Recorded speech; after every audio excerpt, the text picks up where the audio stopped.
నమస్కారం, నా పేరు వైష్ణవి. బీసీఎన్ న్యూస్ కి స్వాగతం.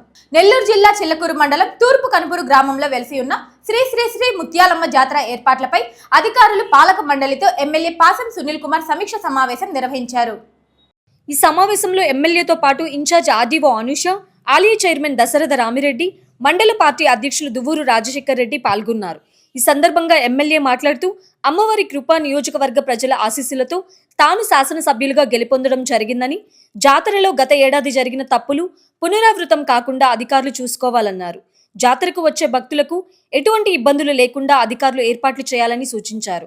రోడ్లు, ఎలక్ట్రిసిటీ, త్రాగునీరు సమస్యలు లేకుండా అధికారులు చర్యలు చేపట్టాలని ఆయా శాఖల అధికారులను ఆదేశించారు.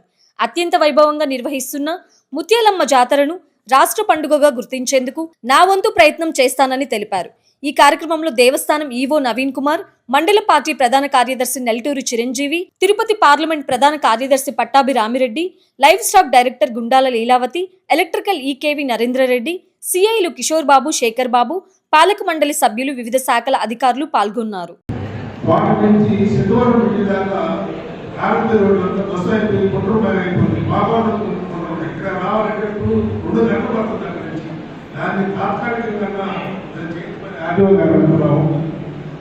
పోయిన సంవత్సరం శుక్రవారం పెట్టి నుంచి కనుపూరి రోడ్డే లేదు, డ్యామేజ్ అయిపోతే చిన్న మొన్న రోడ్డే కొన్ని పూడ్చాము. ఈ సంవత్సరం ఆ ఎమ్మెల్యే గారు దాని మీద శ్రద్ధ పెట్టి శాంక్షన్ చేసి రోడ్ వేయడం కూడా జరుగుతుంది. ఆయన ముఖ్యంగా ధన్యవాదాలు తెలియజేస్తున్నాను. నేను ఈ సంవత్సరం కూడా మన ఎమ్మెల్యే గారు సహకారం అంటూ ఉంటే జాతర గమనంగా వేస్తాము. పోయినసారి అడిగారు ఎమ్మెల్యే గారిని, ఈ జాతరని ఎక్కడికి జాతర చేశారు, మా జాతర కూడా మన కనుపూరు జాతరను కూడా రాష్ట్ర పండుగ రాష్ట్ర పండుగ ఎమ్మెల్యే గారు అడుగుతున్నాను. అంతేకాకుండా రావిలో 50 రెట్లు 50 లారీలు రావిలో వస్తున్నాము. కంపెనీస్ పెద్ద పెద్ద కంపెనీస్ మన దగ్గర చెప్పి ఆర్టీఓ ఎమ్మెల్యే గారు ఆర్టీఓ గారు కూడా సౌలభ్యం తీసుకుని 50 రెట్లు రావికి ఇస్తే జాతర పోలీసు మీ సహకారంతో జాతర ఇంకా ప్రమాణాలు జరుగుతాయి. ఈ అమ్మవారి జాతరని అంటే ముత్యాల అమ్మవారి జాతరని ఈస్ట్ కనుపూర్లో వెలిసిన ఈ అమ్మవారి జాతరని నిర్వహించడానికి ఒక అదృష్టంగా భావిస్తూ నేను ఇన్ఛార్జ్గా తీసుకున్న తర్వాత ఫస్ట్ టైం ఈ అమ్మవారి జాతర ఆల్రెడీ మనం తెలిసిందే నెల్లూరులో వెలిసిన పెంచల కొన కానీ మన రంగనాయకపేట కూడా ఎన్నో బ్రహ్మోత్సవాలు కానీ ఎన్నో విధాలుగా జాతరలు అనేది అన్ని జరపడం జరిగింది. బట్ ఇది మొదటిసారిగా గూడూరులో నిర్వహించడం, గూడూరు మండలికి సంబంధించి గూడూరు కాన్స్టిట్యున్సీకి సంబంధించి ఫస్ట్ టైం జరుగుతుంది చిల్లకూరు మండలంలో. So all department line department అందరికీ కూడా కమ్యూనికేట్ చేయడం జరిగింది 3-4 డేస్ ముందున. సార్ మీ పర్మిషన్తో ఈ మీటింగ్ అనేది మనం ఒక్కొక్క లైన్ డిపార్ట్మెంట్స్ గురించి కోఆర్డినేషన్ మీటింగ్గా ఈరోజు ఏదైతే నిర్వహిస్తున్నామో మనం వాట్సాప్లో కూడా ఒక గ్రూప్ అనేది ఫామ్ చేసాం. ఆ గ్రూప్లో ప్రతి డిపార్ట్మెంట్ యొక్క మీ 24 hours 24/7 ఏదైతే డిపార్ట్మెంట్ కోఆర్డినేషన్గా మెంబర్స్ని డిప్లాయ్ చేస్తారో ఆ 3 రోజులు జరిగే జాతరకు సంబంధించి ఆ డీటెయిల్స్ అన్నీ కూడా సంబంధిత సిఐ అంటే పోలీస్ డిపార్ట్మెంట్ నుంచి అయితే సిఐలు ఎస్ఐలు ఆ గ్రూప్లో అనేది పోస్ట్ చేయడం అయితే I'm requesting each of the department ఆర్ఎండ్బి వాళ్ళు కానీ ఎలక్ట్రిసిటీ కానీ, ఎందుకంటే ఆ గ్రూప్లో ఒకే దగ్గర ఇన్ఫర్మేషన్ ఉంటే ఏ సంబంధిత అధికారనే కాకుండా చైర్మన్ గారు కానీ బోర్డ్ మెంబర్స్ కానీ ఎవరికైనా వెంటనే రెస్పాండ్ అవ్వాలి అనుకుంటే వెంటనే ఇమీడియట్గా కాల్స్ అవైలబుల్గా ఉంటాయి, ఫోన్ నెంబర్స్ అవన్నీ కూడా. ఇందులో ఒకటి main important thing. Secondly 1 by 1 మనం ఒక్కొక్క డిపార్ట్మెంట్ని రివ్యూ చేసుకుంటూ వెళ్దాం. సో దట్ ఎందుకంటే లాస్ట్ టైం అందరూ కూడా 10 లక్షల పైగా వచ్చే జనాభా అనే ఒక జాతర ఎంతో ప్రతిష్టాత్మకమైనది. భక్తులకి ఏ అసౌకర్యం కలగకుండా వాళ్ళకి ఎంతో మంచి అమ్మవారి దీవెనలు కటాక్షాలతో వాళ్ళు ఎంతో ఆయురారోగ్యాలతో ఉండాలి అంటే మనం ఇది ఒక అదృష్టంగా భావించి మన యొక్క డ్యూటీస్ అనేది ఈ 3 రోజులు ఏదైతే జరుగుతుందో కాకుండా ముందు నుంచి సమన్వయ కమిటీ ద్వారా మన ఏర్పాట్లు అనేది కూడా ఒక్కసారి జాతర ఇక్కడ జరిగేటువంటి పరిస్థితి ఉంది. అందుకనే అసెంబ్లీలో ఉన్న మధ్యలో ఈ మీటింగ్ మహాదేవ్ గారితో అలాగే పాలక మండలితో ఇతర అధికారులతో కలిసి పెట్టాలని చెప్పి అందుకే ఈరోజు మీటింగ్ ఏర్పాటు చేశాం. అట్లాగే మీటింగ్ యొక్క సారాంశం అందరికీ తెలిసిందే. ఒకరిద్దరు కొత్తవాళ్ళు తప్ప ఆల్మోస్ట్ అందరూ అధికారులు అప్పుడున్నటువంటి అధికారులే. కాబట్టి గత ముత్యాలమ్మ జాతరలో ఏ లోపాలు జరిగాయి, అది ముందు ఐడెంటిఫై చేయాలి.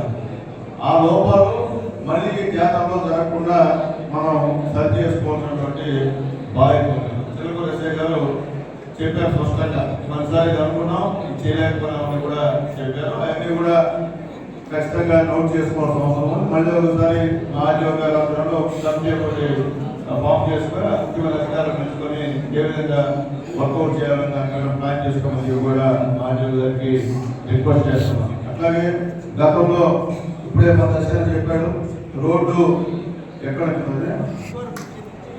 సిద్ధవరం పెళ్లి దగ్గర నుంచి అమ్మవారి దేవస్థానం వరకు రోడ్డు చాలా అధ్వానంగా ఉండే పరిస్థితి. దాని నుండి కూడా సరి చేశాం. ఆ రోజు చెప్పాము, ఇదే మీటింగ్లో చెప్పాను, అది శాంక్షన్ చేసి ఆ యొక్క రోడ్డు కూడా వేయడం జరిగింది. అట్లాగే ఎలక్ట్రిసిటీ మా ఈ గారికి వాళ్ళ డిపార్ట్మెంట్ వారికి మనస్ఫూర్తిగా ధన్యవాదాలు తెలియజేస్తున్నాం. దాదాపు ఒక 75 లక్షల సంబంధించిన ట్రాన్స్ఫార్మర్స్, లైట్లు, అట్లాగే 15 లక్షలకి సంబంధించినటువంటి ఇటువంటి అన్ని చుట్టుపక్కల గ్రామాల్లో ఉన్నటువంటి చెట్ల లైట్స్ అన్ని కూడా రిపేర్ చేయించారు. కొన్నిసారి చెప్పాము, చెప్పిన వెంటనే 75, 15, 80, 90 లక్షల రూపాయలకి ఎలక్ట్రిసిటీ ద్వారా రిపేర్ చేసినటువంటి మా ఈ గారికి కూడా మనస్ఫూర్తిగా ధన్యవాదాలు తెలియజేస్తున్నాం. ఎందుకంటే ఏదో మీటింగ్ పెట్టాము, మీటింగ్ మీద మాట్లాడి వెళ్ళిపోవడం కాదు.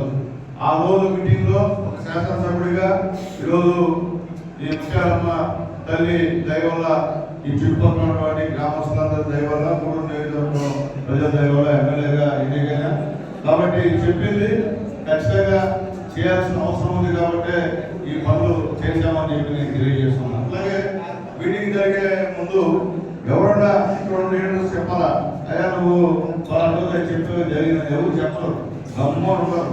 అందుకనే లేదు పని చేసినప్పుడు చెప్తే మళ్ళీ వర్క్ చేస్తారని మాకు కూడా ఆసక్తి ఉంటుంది. అది చెప్పకుండా ఏదో మీ పనికి మీరు గమ్మ వచ్చి కూర్చొని నిష్పోలేకపోతే మాత్రం దానివల్ల ఉపయోగం లేదు.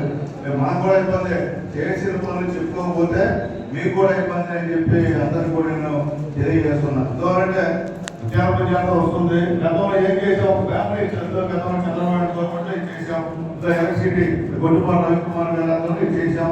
నేను ఒక చిన్న బ్యానర్ వేయాలి, తెలియాలా, ప్రజలకు కూడా తెలియాలా. ఊరికే మనం సభ్యులుగా ఉండడం కాదు, పనిచేసినప్పుడు చెప్పుకోవాల్సిన అవసరం ఉందని చెప్పి కూడా నేను తెలియజేస్తున్నా. ప్రజల బాధ్యత కాబట్టి చైర్మన్ కాబట్టి ఆయన చెప్పాడు, ఎవరు చెప్పాలా, ధన్యవాదాలు తెలియజేస్తున్నాం. ప్రజలు ఎందుకంటే ఆయనకి ఇప్పుడు కూడా పనిచేసేటువంటి మంచి స్వభావం.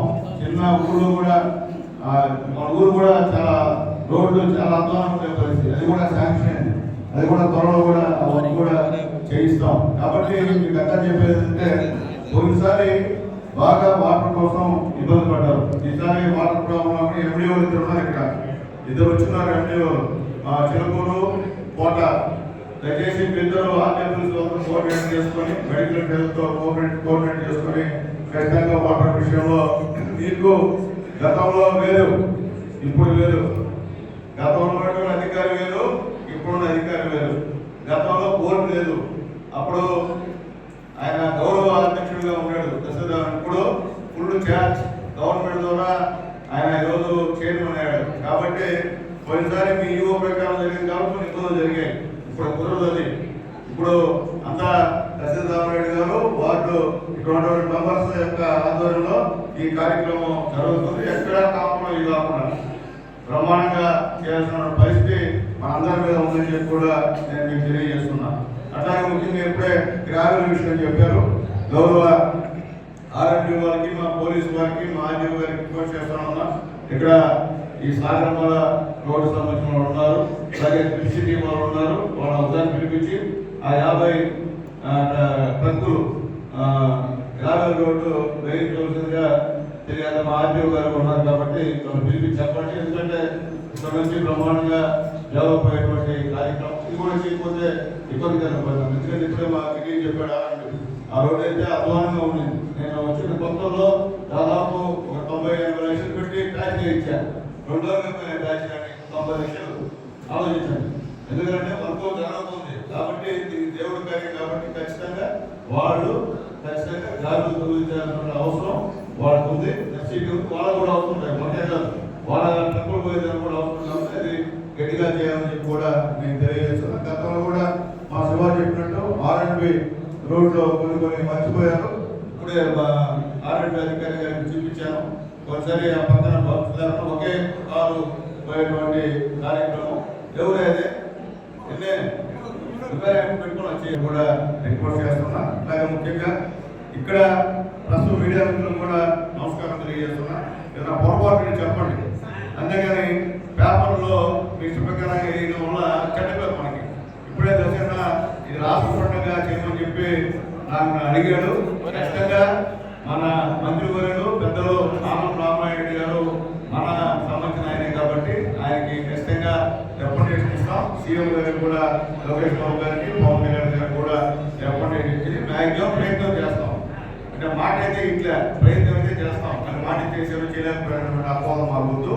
కాబట్టి ఖచ్చితంగా అయితే ప్రయత్నాలు అయితే జరుగుతాయని చెప్పి కూడా నేను తెలియజేస్తున్నా. కాబట్టి అటు ఎందుకంటే మనం చాలా పెద్ద జాతర, ఇది చిన్న జాతర కాదు ఇది.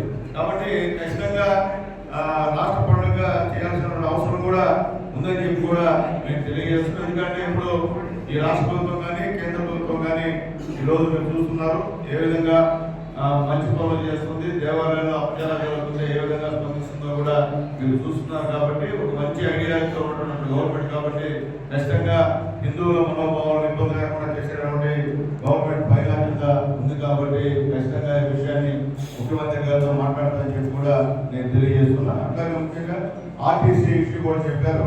ఆ మస్తూరు కూడా నెల్లూరు జిల్లా గూడూరు పట్టణంలోని త్యాగరాజ వీధిలో ఉన్న ఎస్ఎస్ ఫంక్షన్ హాల్లో బలిజ సేవా సంఘం ఆధ్వర్యంలో విద్యార్థులకు ఉపకార వేతనాలు అందజేశారు.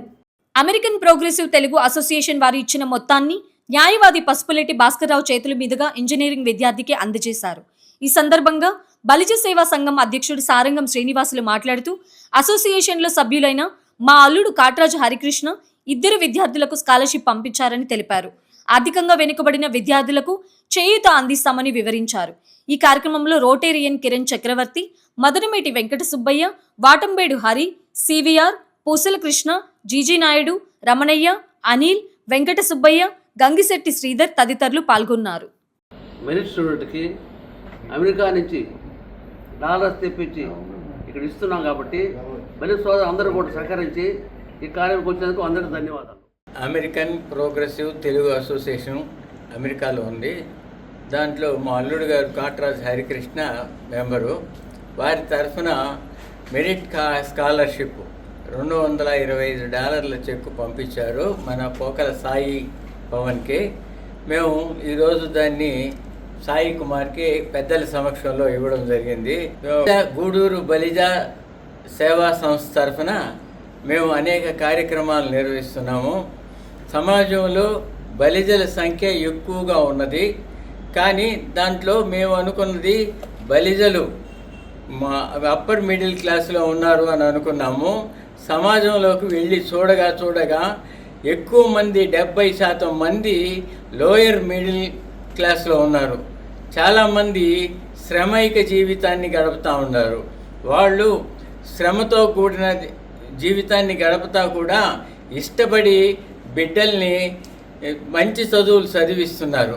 వాళ్ళు ఆర్థికంగా కింద స్థాయిలో ఉన్నా కానీ వాళ్ళు సగౌరవంగా సమాజంలో సగర్వంగా సహాయం అందించడం, ఎవరన్నా చనిపోతే వాళ్ళకి ఎత్తుబడి ఖర్చులకు చేయడం, ఇటువంటి కార్యక్రమాలన్నీ కూడా చాలా మేము చేస్తున్నాం. మన బలిజ కులస్తులు ఎవరైనా కానీ ఎక్కడైనా కానీ కొంచెం ఇబ్బందుల్లో ఉన్నారంటే ఆదుకోవడానికి మేము బలిజ సంఘం తరఫున మా పెద్దలందరూ కూడా సహకరించేదానికి సంతోషంగా అంగీకరిస్తున్నారు. మీరు ఎవరైనా పిల్లలు చదువుకునే పిల్లలు ఆ చదువు ఫీజు కట్టలేక ఆర్థికంగా ఇబ్బందిగా ఉంటే మమ్మల్ని సంప్రదిస్తే వీళ్ళను బట్టి మేము ఎంతో కొంత ఆర్థిక సహాయం చేస్తామని బలిజ కులస్తులందరికీ కూడా మేము మనవి చేసుకుంటున్నాం. రాష్ట్ర ప్రభుత్వ ఆదేశాల మేరకు రాపూరు మండల పరిషత్ కార్యాలయంలో స్వర్ణాంధ్ర స్వచ్ఛాంధ్ర కార్యక్రమాన్ని ఘనంగా నిర్వహించారు. ప్రతి నెల 3వ శనివారం నిర్వహించే ఈ కార్యక్రమంలో భాగంగా పరిసరాల పరిశుభ్రత, ప్లాస్టిక్ రహిత సమాజంపై అవగాహన సదస్సు నిర్వహించారు. మండల అధికారులు, సచివాలయ సిబ్బంది, వెలుగు సభ్యులు కలిసి పరిశుభ్రంగా ఉంచుతామని ప్రతిజ్ఞ చేశారు. పరిసరాల పరిశుభ్రతపై అవగాహన కల్పిస్తూ మండల కార్యాలయం నుండి ప్రధాన బస్టాండ్ వరకు ర్యాలీ నిర్వహించారు. ఈ కార్యక్రమంలో మండల స్థాయి అధికారులు, వెలుగు సిబ్బంది పాల్గొన్నారు. ఈ నిర్ణయం ద్వారా మా రాష్ట్రాన్ని స్వచ్ఛంగా స్వర్ణాంధ్రగా తీర్చిదిద్దేటట్లు నా వంతు కృషి చేస్తానని ప్రతిరోజు కేటాయిస్తానని నా వంతు కృషిగా స్వచ్ఛతా కార్యక్రమాల కొరకు శ్రమదానం చేసి పరిశుభ్రత ఆంధ్రప్రదేశ్ సాధించే సంకల్పానికి కట్టుబడి నా తోటి వారికి కూడా స్వచ్ఛతపై అవగాహన కల్పించే దిశగా ప్రయత్నిస్తానని భవిష్యత్ తరాలకు ఆరోగ్యవంతమైన తిరుపతి రూరల్ మండల పరిధిలోని పెరుమాళ్లపల్లిలో స్వచ్ఛాంధ్రప్రదేశ్ కార్యక్రమంలో భాగంగా నిర్వహించిన స్వర్ణాంధ్ర స్వచ్ఛాంధ్ర కార్యక్రమంలో భాగంగా ఈ నెల ప్రత్యేక టీంగా 0 లీటర్ గవర్నెన్స్ పై అవగాహన కార్యక్రమం నిర్వహించారు. ఈ కార్యక్రమంలో జిల్లా కలెక్టర్ డాక్టర్ వెంకటేశ్వర్ పాల్గొని గ్రామస్తులకు తడి పొడి చెత్త వేర్వేరు సేకరణ, రీసైక్లింగ్, సర్క్యులర్ ఎకానమీ ప్రాముఖ్యతపై వివరించారు. ఈ సందర్భంగా జిల్లా కలెక్టర్ మాట్లాడుతూ ముఖ్యమంత్రి నారా చంద్రబాబు నాయుడు సంకల్పంతో ప్రతి నెల 3వ శనివారం స్వర్ణాంధ్ర స్వచ్ఛాంధ్ర కార్యక్రమం ప్రత్యేక థీమ్తో నిర్వహిస్తున్నట్లు తెలిపారు. గత సంవత్సరం జనవరి నుంచి నిరంతరంగా కొనసాగుతున్న ఈ కార్యక్రమంలో ఈ నెల కార్యక్రమంలో 0 లీటర్ గవర్నెన్స్ అమలవుతోందన్నారు. మళ్ళీ ఇంకొకసారి వేస్తే ఒక 3-4 మీద ఫైన్ అయ్యింది 50,000. అన్ని బుక్స్ ఎందుకు వదిలేస్తున్నారు? ఉపయోగం లేదా ఇంకా? Sure. Okay, plastic paper recycling కూడా వెరీ గుడ్. ఈ కొంచెం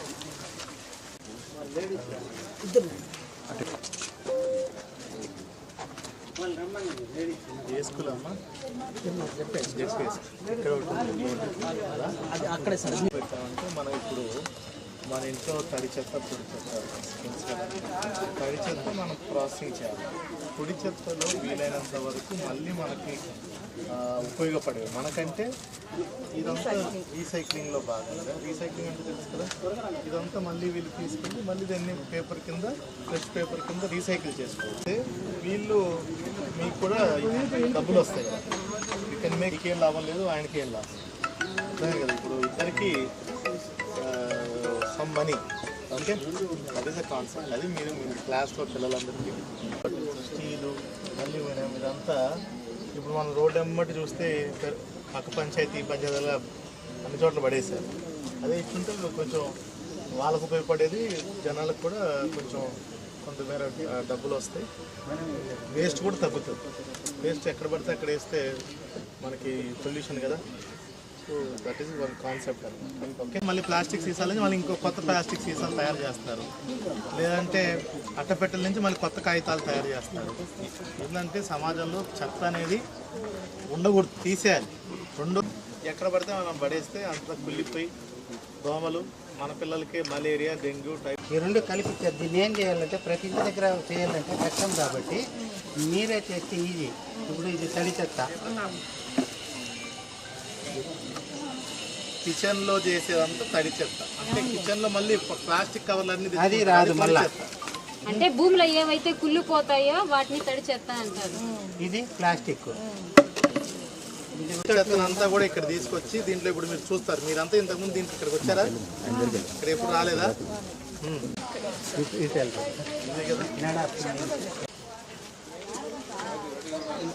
వరుసగా వేస్తారు. మా దగ్గరికి రండి లేడీస్ అంతా, ఎందుకంటే అక్కడ వానపాములు వదిలి ఎరువు తయారు చేస్తాం, అవి కట్ కాకుండా. మీరు ఇక్కడ ఏమైనా వస్తా లేదు, డస్ట్బిన్ మరుసటి రోజు అంటే వస్తుందా లేదా? మరి ఆ చెత్త ఇక్కడికి వచ్చింది, కానీ స్మెల్ లేకుండా ఉంటుందంటే పేడ అన్ని వేసి ప్రాసెస్ చేయడం వల్ల. ఇది నెక్స్ట్ ఇది 70 days.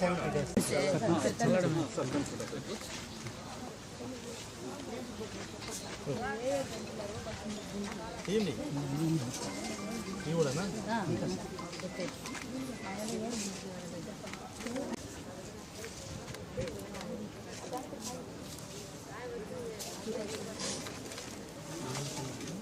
ఇది 70 రోజులు మగ్గే లోపల ఈ ఆకుకూరలు పెరిగి మనం వాడుకుంటాం.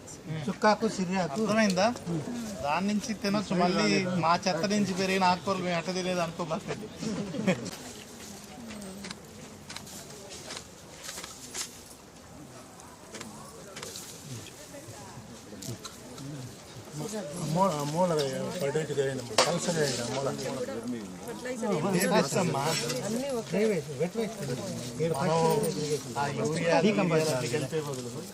ఇంకా హెల్తీ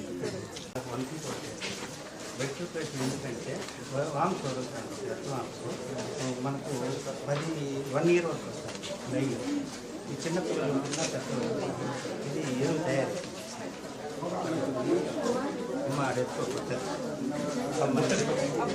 రెగ్యులర్గా అమ్ముతాం. డైరెక్ట్ సేల్ ఇక్కడ డైరెక్ట్ సేల్స్ పైన తీసుకొని జల్లి పెట్టేస్తాను సార్. ఆరబెట్టేసి జల్లి పెట్టేసిన తర్వాత మళ్ళీ ఫ్రై చేస్తాను. ఇది రీసెంట్గా ఇప్పుడే వేసాను సార్. ఇక్కడ అయిపోయింది సార్. ఇక్కడ బాగుంది. చెట్లు మార్చుకుంటూ వెళ్ళి ఫైనల్గా మనకి ఎరువు వస్తుంది. ఆ ఎరువుకి చాలా డిమాండ్ ఇప్పుడు అంతా కూడా మనకి బయట యూరియా ఇదంతా మీరంతా టీవీలో కూడా చూస్తుంటారు. ఆర్గానిక్ ఫుడ్ తినాలి, దీంతో చేసేది ఆర్గానిక్ పళ్ళు, ఆర్గానిక్ ఫ్రూట్స్ అన్నీ ఎరువులు వాడితేనే వచ్చేది. మనలోకి వచ్చేస్తాం. తక్కువ నమోదులోనే అవసరమైన మేరకే వాడాలి. అర్థమైందా? ఓకే.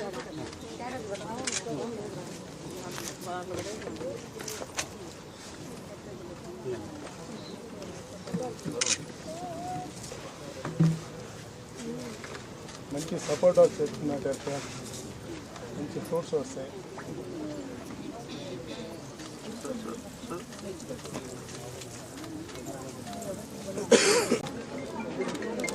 మీ అందరూ గమనించాల్సింది ఏంటంటే ప్రతి నెల గత సంవత్సరం జనవరి నుంచి అంటే సుమారుగా ఇప్పుడు 13వ నెల ఇది. ప్రతి నెల 14వ నెల ప్రతి నెల కూడా 3వ శనివారం గౌరవ ముఖ్యమంత్రి గారు మన ఆంధ్రప్రదేశ్ని స్వర్ణాంధ్రప్రదేశ్గా స్వచ్ఛాంధ్రప్రదేశ్గా తీర్చిదిద్దే సంకల్పంలో భాగంగా ప్రతి నెల 3వ శనివారం కూడా ఒక వినూత్నమైనటువంటి ఒక థీమ్తో ఈ స్వర్ణాంధ్ర స్వచ్ఛాంధ్ర కార్యక్రమం అనేది జరుపుతున్నాం. ఒక్కొక్క నెల ఒక థీమ్తో వెళ్తున్నాం. దాంట్లో భాగంగానే ఈరోజు మీరు ఇక్కడ చూసినట్టయితే 0 లిటర్ గవర్నెన్స్. ఏం లేదు, జీరో లిటర్ అంటే అసలు ఎటువంటి చెత్త లేకుండా ఎట్లా మనము చూసుకోవాలని ఎట్లా అందరూ ప్రజలే కాదు, ప్రభుత్వం నుంచి ఎన్జిఓలు, వాలంటరీ ఆర్గనైజేషన్ అందరూ పొడి చెత్త వేరు చేస్తే చివరికి 0 వేస్ట్. దాని నుంచి కూడా మీకు ఆదాయం. అదేవిధంగా పొడి చెత్త నుంచి మేము ముందు స్వచ్ఛరథం ఒక బండి పెట్టాము. కానీ స్వచ్ఛరథం ఏంటంటే వాళ్ళ దగ్గర ఉన్నటువంటి నోట్బుక్లు కానీ ఇతరత్ర మిగతా స్టేషనరీ వేస్ట్ కానీ వాళ్ళ పిల్లలు తీసుకొచ్చి సుమారుగా 11 కేజీల ఇది తీసుకొచ్చారు. ఆ ఇద్దరు పిల్లలు వాళ్ళకి 11 కేజీలకు కానీ కేజీకి మనకి 10 రూపాయల లెక్కన 108 రూపాయలు, 110 రూపాయలు వాళ్ళు దాని నుంచి 110 రూపాయల తాలూకా వస్తువుల్ని మళ్ళీ నోట్బుక్స్ కొనుక్కున్నారు. కొత్త నోట్బుక్, 4 పెన్నులు కొనుక్కున్నారు, 5-6 పెన్సిళ్ళు, అన్నీ వాళ్ళకి కావాల్సినటువంటి స్టేషనరీ కూడా వాళ్ళకు వచ్చినటువంటి ఏదైతే మామూలు అయితే అది వేస్ట్. బట్ దీనివల్ల ఏంటి 3 ప్రయోజనాలు. ఒకటి, చెత్త తగ్గుతుంది, చెత్త కుప్పలు తగ్గుతాయి, ఎవరికి ఎటువంటి జబ్బులు ఇట్లాంటి ఏం రావు, చూడటానికి కూడా కొంచెం మన చుట్టుపక్కల పరిసరాలంతా కూడా ఆహ్లాదకరంగా ఉంటాయి. రెండోది, మనం చెత్తని రీసైకిల్ చేయడం వల్ల పొడి చెత్తని మనకు ఆ పిల్లలకి అది ఎవరికైతే అది పొడి చెత్త నుంచి ఆదాయం వస్తుంది. మూడోది, ఎవరైతే కలెక్ట్ చేస్తున్నారో వాళ్ళకు కూడా ఎక్కడి నుంచో సేకరించే బదులు డైరెక్ట్ ఇంటి దగ్గరే, స్కూల్స్ దగ్గర, అట్లే కాలనీల దగ్గర ఇచ్చారనుకోండి, వాళ్ళకు కూడా ఒక ఆదాయం. దీనివల్ల డబ్బులు సంపాదించుకోవడం, అవతల వాళ్ళు డబ్బులు సంపాదించడం, అదేవిధంగా చెత్త బయట వేయకపోవడం వల్ల మొత్తానికి అంతా కూడా చాలా బాగుంటుంది. దీన్ని మీరందరూ కూడా, మీరు ఇప్పుడు సంఘాల్లో ఉంటారు, సంఘాల్లో వీటన్నిటిని డిస్కస్ చేయాలి, మీరు మాట్లాడుకోవాలి. ఇదంతా ఏదో ఒకరోజు ఈరోజు కార్యక్రమం పెట్టాము, కలెక్టర్ వచ్చారు, డిపిఓ వచ్చారు, అధికారులు వచ్చారు, నాయకులు వచ్చారు, ఈ ఒక్కరోజు కానీ కాదు, మీరు మీ రోజువారీ జీవన శైలిలో దీన్ని భాగం చేసుకోవాలి. ఆంధ్ర ప్రతిజ్ఞ. నేను నా పరిసరాల పరిశుభ్రత కొరకు ప్రతిరోజు కొంత సమయం కేటాయిస్తానని నా వంతు కృషిగా స్వచ్ఛత కార్యక్రమాల కొరకు సంకల్పానికి కట్టుబడి ఉంటానని ఈరోజు పరిశుభ్రత గురించి ఈ వార్తలు ఇంతటితో సమాప్తం. తిరిగి ప్రసారం అయ్యే BCN న్యూస్లో మళ్ళీ కలుసుకుందాం. అంతవరకు సెలవు. నమస్కారం.